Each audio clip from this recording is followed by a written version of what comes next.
Dès les premières lueurs de son existence, elle comprit que la lumière ne tombe jamais seule, elle s'accompagne toujours d'une ombre qui suit chacun de nos pas. Née dans une petite maison d'Avignon, où la douceur manquait autant que l'espace, elle grandit au milieu des échos du burin de son père et des prières murmurées pour calmer l'usure des jours.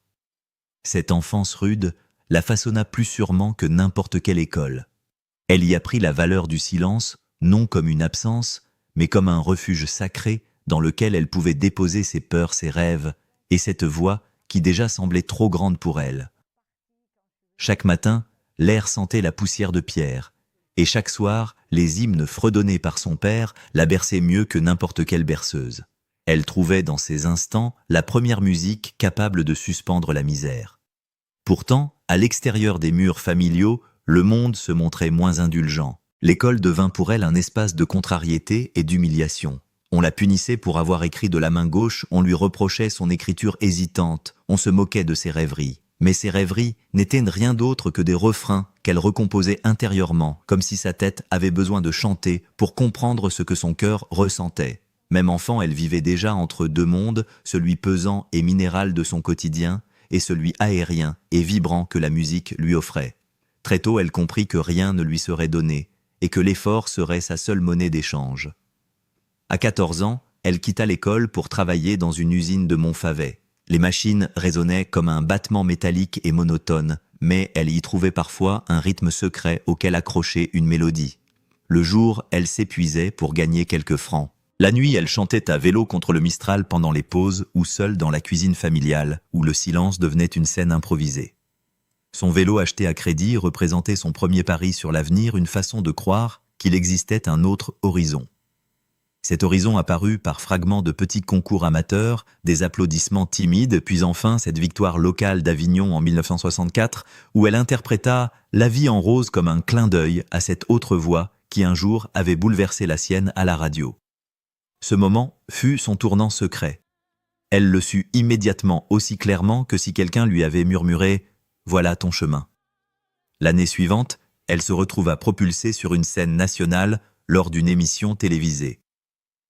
Quand les projecteurs s'allumèrent, ce ne furent pas seulement les téléspectateurs qui la découvrirent, elle se découvrit elle-même comme si la lumière révélait enfin ce qu'elle avait toujours gardé enfoui. Mais même alors, la simplicité restait son bouclier. Sa tante puis sa sœur la surveillaient de près, lui imposant une vie austère, faite de répétitions de rigueur et d'une absence totale d'excès. On disait d'elle qu'elle vivait comme une religieuse. Elle n'en prenait pas ombrage. Elle savait que la discipline était le prix à payer pour préserver la pureté d'une voix capable de suspendre les souffles. Mais derrière cette façade de maîtrise se cachait déjà un silence plus profond, celui qui enveloppe les cœurs qui n'ont pas encore vécu pleinement, ceux qui avancent avec une destinée sans encore comprendre ce qu'elle leur prendra en retour. Quelques semaines seulement après ses premiers pas timides à la télévision, un homme entra dans sa vie avec la force d'une évidence. Il n'avait rien de ses mentors que l'on imagine doux et rassurants. Lui avançait comme un courant d'air puissant, un mélange de flamboyance et d'assurance, un professionnel redouté autant qu'admiré. Sa réputation l'avait précédé un découvreur de talent, un stratège au flair incomparable, un homme qu'on surnommait l'Américain, tant son style et son exigence semblaient étrangers au calme français. Lorsqu'il posa son regard sur elle, ce n'était pas seulement une voix qu'il vit, mais un potentiel qu'elle-même n'osait pas encore nommer. Il l'étudia comme on étudie une promesse attentivement, patiemment, avec une intuition presque sauvage. Et puis il parla. Pas avec la douceur des compliments, mais avec une franchise tranchante. Tu vas travailler comme une bête. Si tu veux une vie facile, dis non. Si tu m'accordes ta confiance, je ferai de toi une grande artiste. Elle n'avait jamais eu de vie facile. Alors elle dit oui. Ce oui changea tout. Dès l'instant où elle passa sous son aile, chaque minute de sa vie fut réglée avec une précision implacable. Il choisissait les chansons, fixait les répétitions, contrôlait les costumes jusqu'au moindre ourlet. Il transformait non seulement l'artiste, mais la femme, la façonnant selon une vision qu'il était le seul à connaître entièrement. La célèbre coupe au carré, symbole de simplicité élégante, venait de lui. Les robes austères choisies pour accentuer sa présence vocale plutôt que son apparence venaient encore de lui. Plus les années passaient, plus il devenait l'axe autour duquel tournait toute son existence. Vu de l'extérieur, le lien semblait strictement professionnel, presque mécanique. mais ceux qui les observaient de près ressentaient quelque chose de plus trouble, de plus intime, quelque chose que les mots ne parvenaient pas à définir. Car derrière la discipline apparente, il y avait une sorte de tendresse silencieuse, une confiance absolue qu'elle plaçait en lui, une loyauté presque dévouée.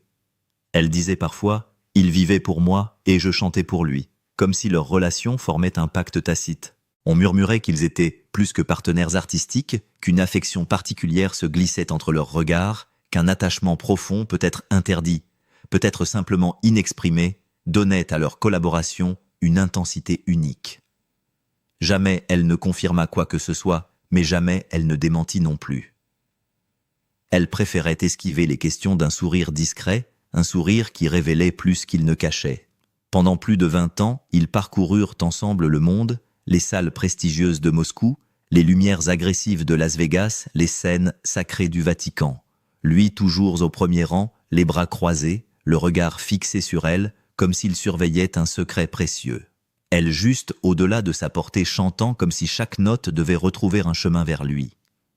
Dans cette relation qui n'était ni un couple ni un simple contrat, chacun occupait un rôle impossible à remplacer. Il était son guide, son protecteur, son ancre. Elle était son chef-d'œuvre, celle en qui il avait investi plus que du travail, une part de lui-même. Et puis, comme toutes les histoires trop étroitement tissées, la leur fut brutalement déchirée. Un jour, l'homme qui semblait invincible fut terrassé par une crise cardiaque. Elle se tut durant plusieurs jours, elle la voix la plus disciplinée de France, incapable de prononcer une phrase sans que sa gorge ne se serre. Lorsqu'enfin elle parla, ce fut pour murmurer « J'ai perdu ma moitié ». Ce n'était pas une formule, c'était un aveu. La disparition de cet homme fut le premier véritable effondrement de sa vie. Celui qui l'avait construite, guidée, protégée, n'était plus. Et avec lui s'évapora une part du monde qu'elle avait appris à maîtriser, une part d'elle-même qu'elle n'avait jamais su vivre sans sa présence. Lorsque la nouvelle de sa mort se répandit, ce ne furent pas seulement la presse ou les collaborateurs qui furent bouleversés, ce fut comme si une structure invisible, un pilier secret qui soutenait son monde, venait soudain de s'effondrer. En apparence, elle demeura fidèle à elle-même, ponctuelle, précise, irréprochable. Elle monta sur scène comme si rien n'avait changé. Elle accueillit les applaudissements sans faillir. Elle répondit aux interviews avec la même politesse, la même retenue. Pourtant, ceux qui vivaient près d'elle voyaient la différence subtile mais profonde. Ce n'était pas seulement le deuil d'un mentor. C'était la perte d'un repère vital, d'un regard qui avait structuré son existence pendant plus de 2 décennies. Elle, qui avait appris à respirer selon son rythme, à avancer selon ses instructions, se retrouva soudain face à un espace immense, trop vaste, presque menaçant. La maison devint silencieuse, un silence différent de celui de l'enfance non protecteur mais oppressant. Elle demanda à sa sœur de venir vivre avec elle comme si l'absence d'une présence masculine ferme et directrice lui faisait perdre son orientation intérieure. Une autre de ses sœurs reprit la gestion de sa carrière non par ambition, mais pour lui éviter de s'égarer dans des décisions qu'elle n'avait jamais eu l'habitude de prendre seule. Peu à peu, la rigueur devint une armure plus lourde qu'avant. Elle ne riait presque plus. Ses journées se composaient de répétitions de devoirs professionnels, d'horaires fixés comme des rails. Il ne s'agissait plus de construire une légende. Il s'agissait de maintenir debout un édifice fragile, menacé de fissures. Dans le regard des gens, elle restait l'artiste accomplie, l'interprète irréprochable, celle qui ne vacillait jamais. Mais dans son intimité, quelque chose s'était creusé, une sorte de vide qui ne se comblait ni par les tournées, ni par les honneurs, ni par l'affection du public. La vie personnelle déjà discrète se figea presque complètement. Elle déclina les invitations mondaines, évita les rencontres spontanées, se réfugia derrière la musique comme derrière un rempart. Elle s'exprimait moins, parlait de plus en plus en formules brèves, comme si la parole risquait d'ouvrir une brèche. Les questions sur l'amour revenaient sans cesse portées par la curiosité du public. Elle répondait calmement qu'elle n'avait jamais manqué d'amour. Elle avait sa famille et son public, et cela lui suffisait. Mais ceux qui la connaissaient percevaient la nuance, cette fissure à peine visible dans la voix, cette façon de détourner le regard lorsqu'on évoquait les sentiments. C'était comme si la perte de cet homme l'avait amputée d'une dimension essentielle, comme si son cœur habitué à battre dans une discrétion totale n'avait plus su quel tempo suivre. Pourtant, il y eut des tentatives, des relations esquissées, prometteuses, parfois attentives. Mais toutes se heurtèrent au même mur, la scène qui l'avait sauvée, la scène qui l'avait élevé, la scène qui demeurait sa seule certitude. Un fiancé lui demanda un jour de renoncer à sa carrière. Elle rompit 3 jours avant les noces sans colère, mais avec une détermination froide. Une autre relation se dissipa dans un silence poli, comme si l'amour, lorsqu'il se rapprochait trop, devenait soudain un intrus. Elle avançait année après année dans une existence où chaque lumière publique projetait une ombre privée. Les succès s'empilaient disques-concerts, distinctions, mais sa vie intime devenait un musée immobile. Le public voyait la perfection. Elle ressentait le poids. Elle ne s'en plaignait jamais. Elle semblait avoir accepté que la musique soit son unique voie, sa seule forme de liberté et de survie. La disparition de son guide l'avait laissée orpheline d'une structure essentielle, mais elle continua à avancer, portée non par l'élan, mais par l'habitude. Par fidélité aussi, fidélité à un homme, à une promesse, à une discipline qui lui avait donné tout et repris presque autant. Après la disparition de celui qui avait orienté chaque battement de sa vie professionnelle, elle se retrouva face à un paradoxe étrange. Elle n'était plus protégée, mais elle n'était pas libre non plus. La scène demeurait son refuge, son horizon, mais tout ce qui se trouvait en dehors de cette scène semblait appartenir à un territoire mouvant trop fragile pour qu'elle ose s'y aventurer. Pourtant, des occasions se présentèrent, des visages attentifs, des gestes qui tentaient de traverser la distance silencieuse qu'elle avait érigée autour d'elle. Les sentiments affleurèrent parfois comme des bourrasques qui cherchent à entr'ouvrir une fenêtre fermée depuis trop longtemps. Mais chaque fois, quelque chose la retenait. Peut-être un devoir intime, peut-être une fidélité invisible à un passé qu'elle ne voulait pas trahir, peut-être simplement la conviction profonde que l'amour exige une disponibilité que la musique lui avait retirée. Le premier homme à tenter de percer son armure fut un entrepreneur français au charme discret, venu d'un milieu où l'on parlait peu, mais où l'on agissait avec assurance. Leur relation brève mais sérieuse prit même la forme de fiançailles. La presse s'emballa. Les proches se réjouirent, certains y virent enfin la possibilité qu'elle s'accorde une vie personnelle, une douceur qu'elle avait toujours tenue à distance.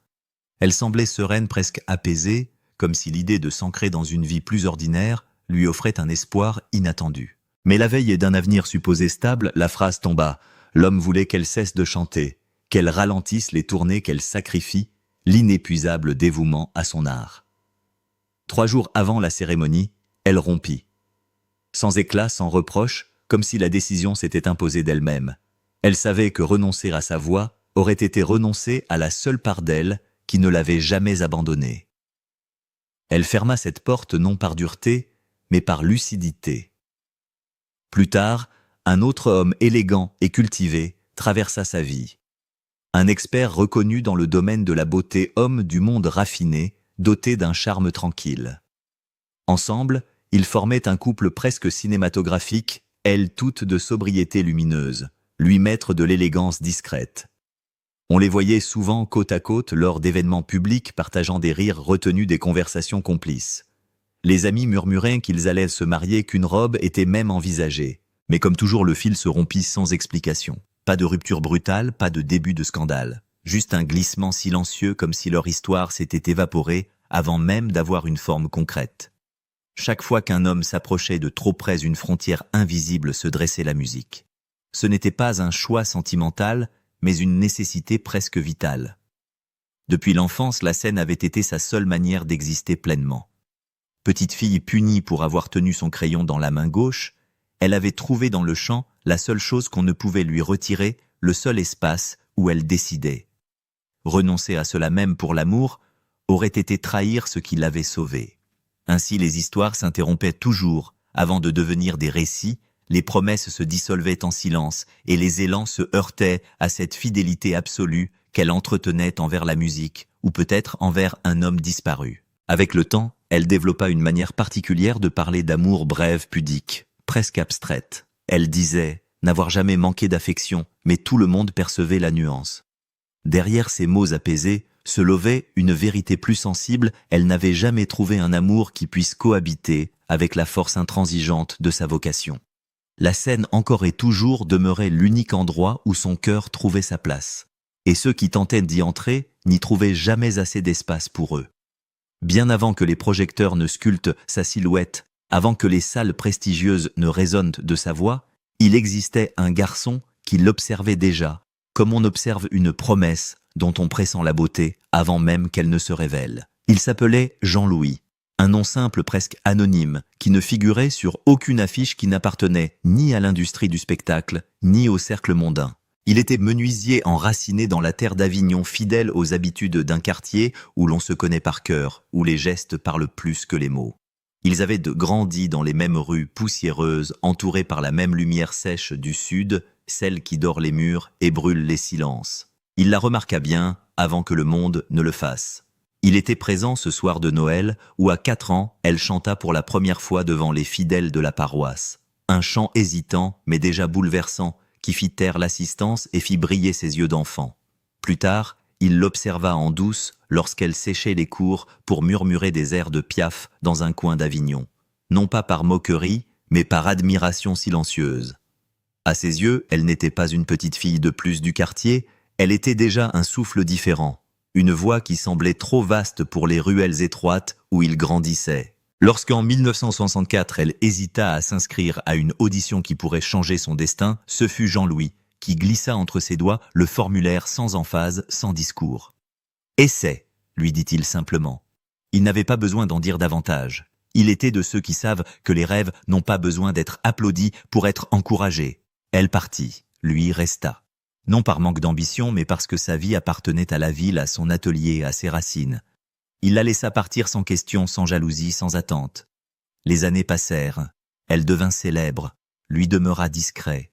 Pourtant, entre 1965 et 1974, il lui écrivit 32 lettres. Rien de lyrique, rien d'enflammé. Juste des mots sincères, des nouvelles du quartier des clins d'œil, au passé des compliments discrets sur ses prestations télévisées. « Tu étais radieuse hier soir. Même maman a pleuré », disait une lettre. Une autre ajoutait « Je t'ai vu chanter sous les lumières. Ça m'a rappelé notre rue. » Certaines étaient à peine plus longues qu'une carte postale, d'autres portaient une émotion contenue qui trahissait un attachement profond, humble et constant. Elle ne répondit jamais, mais elle les conserva toutes rangées dans une boîte de bois sculptée comme on garde des fragments d'un temps auquel on ne peut plus revenir. Jean-Louis ne se maria jamais. Il ne quitta jamais Avignon. Il vécut simplement, travaillant de ses mains, entouré de ceux qui l'avaient toujours connu. Il suivait sa carrière de loin, avec une fierté silencieuse. Lorsqu'il mourut en 2018, son dernier geste fut un don de toutes ses économies léguées à une association offrant des cours de musique à des enfants défavorisés en hommage à la petite fille qui chantait dans notre cour. Aucune interview, aucune tentative de faire de son histoire un récit. Rien, juste un amour discret, pur, intact. En 2022, en rouvrant un vieux dossier de partition, elle tomba sur l'une de ses lettres oubliées là. Elle pleura longtemps, non par regret, mais parce qu'un fil invisible venait de se tendre entre deux vies séparées depuis une éternité. Dans cette lettre, il écrivait « Si tu reviens un jour à Avignon, va voir le figuier que nous avons planté ensemble. Je ne l'ai jamais coupé. Peut-être qu'il pousse encore. » Ce figuier pour elle devint symbole encre douleur douce. Une preuve silencieuse qu'un amour peut exister même lorsqu'il n'a jamais été vécu pleinement. L'été avançait lentement lorsque lors d'un concert en plein air dans les arènes antiques, quelque chose d'imprévu se produisit. Elle avait chanté avec la précision familière, offrant au public cette maîtrise qu'il admirait depuis tant d'années. Puis soudain, elle marqua une pause. Une longue, inhabituelle pause. Sa main tremblait légèrement, presque imperceptiblement, mais assez pour que les musiciens s'échangent un regard.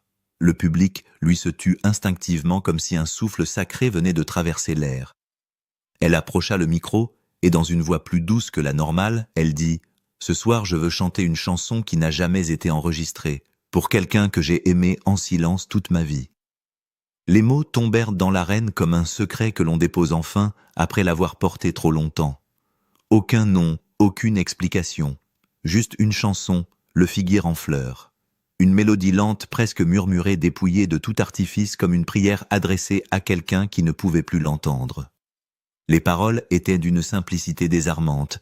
Si l'arbre pousse encore, c'est qu'il se souvient de tes mains. Je n'ai jamais dit « je t'aime » à voix haute, mais je t'ai porté en silence toute ma vie. Pendant près de 10 minutes, la scène entière sembla figée. Pas d'orchestre, pas d'effet, rien d'autre que la vérité, nue, vibrante, fragile. Une vérité qu'elle avait gardée enfouie sous des décennies de travail, de discipline, de silence. À la fin, il n'y eut pas de cri, pas de geste emphatique. Elle baissa simplement les yeux comme si elle venait d'ouvrir une porte qu'elle n'était pas certaine d'oser refermer. Ceux qui connaissaient son passé comprirent immédiatement ce figuier n'était pas une image poétique. C'était celui d'Avignon, celui qu'elle avait planté enfant aux côtés de Jean-Louis, celui qu'il avait gardé veillé, protégé, comme on protège un souvenir vivant. Après le concert, elle refusa toute interview. Une seule phrase fut transmise par son équipe « Olesiye siye sampotiwasyon » et qui ce que j'avais à dire, je l'ai chanté. Ivo. Et cela suffisait. La chanson se répandit comme une traînée de poudre. Pas comme un tube, mais comme un souffle. Des reprises fleurirent dans plusieurs langues, mais aucune ne parvint à saisir la vulnérabilité de la version originale. Pour beaucoup, le figuier en fleurs devint l'instant où la femme se dévoilait enfin derrière l'icône. Comme si, après une vie entière à chercher la perfection, elle s'était autorisée pour la première fois à offrir quelque chose de parfaitement imparfait, son cœur. Quelques semaines plus tard, elle fit un voyage discret à Avignon. Pas de journaliste, pas de caméra. Juste elle, sa ville, la chaleur du sud, et un chemin qu'elle n'avait pas emprunté depuis des années. Le figuier était toujours là, plus maigre, un peu penché, mais vivant. Ses racines avaient fissuré les dalles du sol comme si l'arbre avait continué de chercher de s'étendre, d'exister pour deux. Elle ne resta qu'un moment, suffisamment pour toucher le tronc, prélever une petite bouture et la glisser dans un pot en terre cuite. Ce pot se trouve aujourd'hui chez elle, près d'une fenêtre baignée par un rayon de soleil de fin d'après-midi. À côté repose la boîte de lettres intacte, fidèle. Dans les mois qui suivirent, la France décida de célébrer ses 80 ans d'une manière particulière, la création d'un espace qui ne serait pas un simple musée, mais un lieu vivant. Elle accepta, à condition qu'un jardin y soit planté. Un jardin où pousseraient les descendants du figuier. « Je ne veux pas que ma voix soit un souvenir, mais un passage, dit-elle. Et ce fut la preuve ultime de ce qu'elle avait toujours été, une femme qui aimait en silence, qui donnait sans ostentation, qui portait les absences comme d'autres portent en des bijoux. Johnny avait été son axe public. Jean-Louis lui avait été sa respiration secrète. Aucun des deux ne s'est jamais effacé. Dans sa dernière tournée, qu'elle appela simplement « tournée de gratitude », elle déclara « Je ne dis pas adieu à la musique, je dis merci à ceux qui m'ont tenu debout ». Lorsqu'on lui demanda si elle regrettait de ne jamais avoir vécu un amour pleinement, elle répondit « J'ai aimé. Pas comme les autres peut-être, mais j'ai aimé. Et je suis en paix ». Sa vie aura été sculptée dans le silence, mais un silence habité, dense, vibrant, celui où se cachent les vérités que l'on garde pour ne pas les abîmer.